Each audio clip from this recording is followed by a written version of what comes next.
Hello again, and welcome back. If you would please put your palms together for a meditation reading.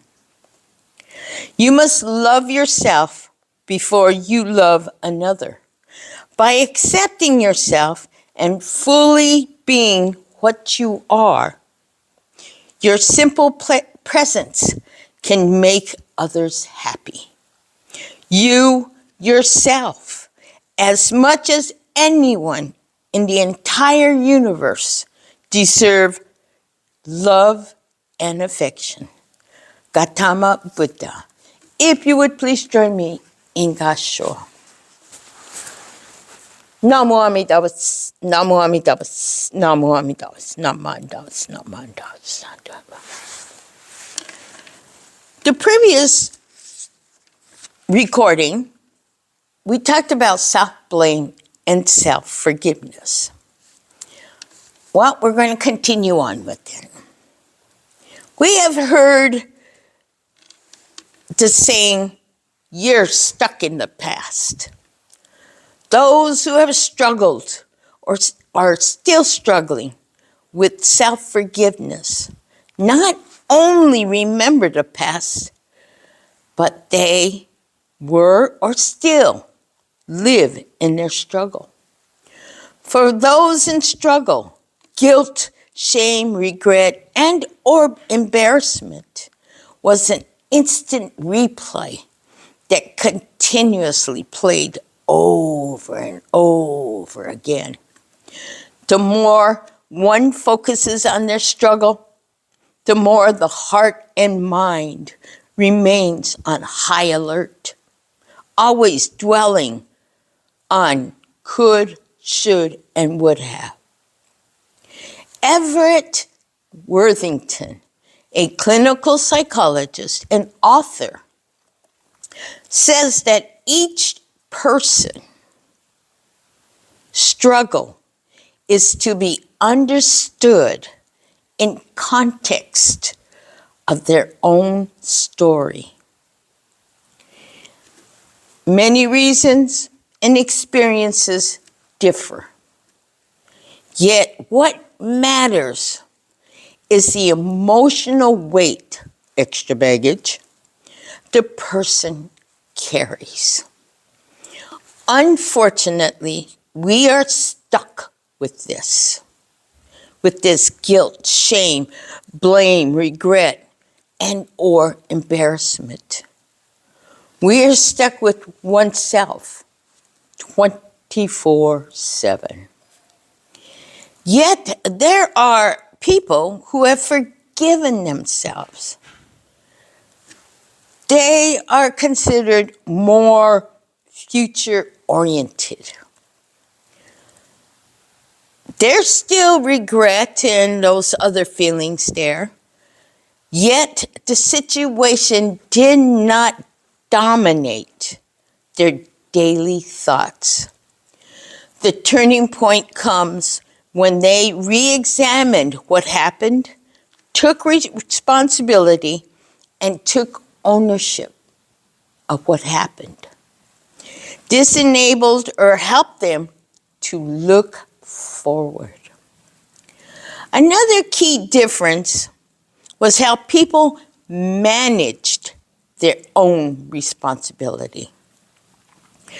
Those stuck in self-blame often reason in extremes, meaning blaming themselves entirely one moment, then minimizing their blame and turning the blame onto others for their struggles.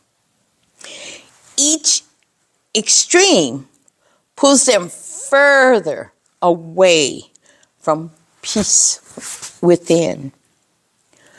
Too much responsibility can lead to shame, while too little strips away the responsibility of their actions and consequences.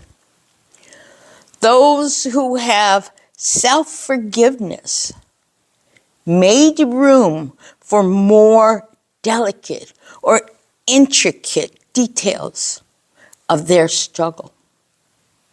It is making choices, living with consequences, yet having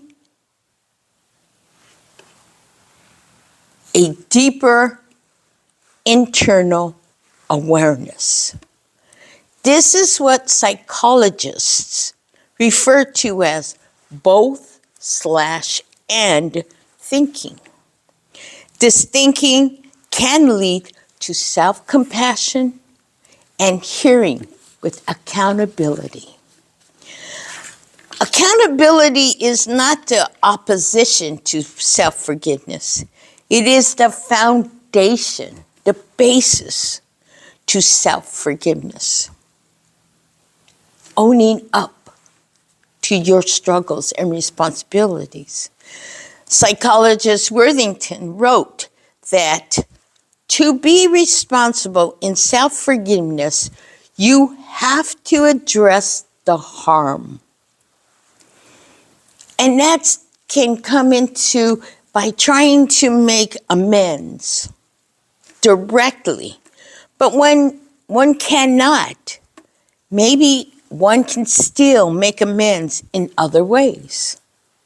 It may come as helping others or supporting a just cause or living more intentionally in line with one's value. This shift in thought often marked a turning point in the study at Flinders University. Guilt can become an identity for some. They carry the blame of could have, should have, would have. They carry self-blame for their feelings of failure to protect, prevent, or follow through in their responsibility to whomever or whatever. In these times, support comes in the form of true listening. Without judgment or self-opinions, listening to the individual's interaction without telling them their emotions were wrong or inappropriate.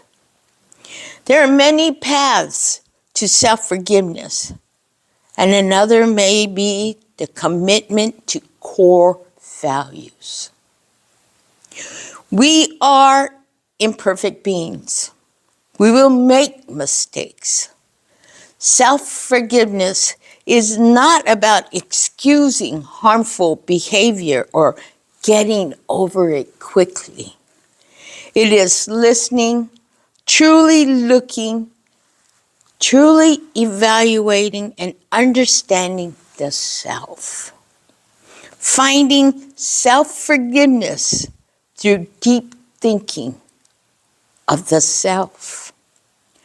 Buddhism teaches us to examine our actions and its consequences and its effect on oneself, others, and society. Whatever the cause and conditions are, we learn to listen, to think, to examine, and to realize our responsibility and value. What is learned, what is shared, and understand our true self. If you would please put your palms together in Gasho. Namo Amidavas, Namo Amidavas, Namo Amidavas, Namandas, Namandas, Namandas. And thank you for listening.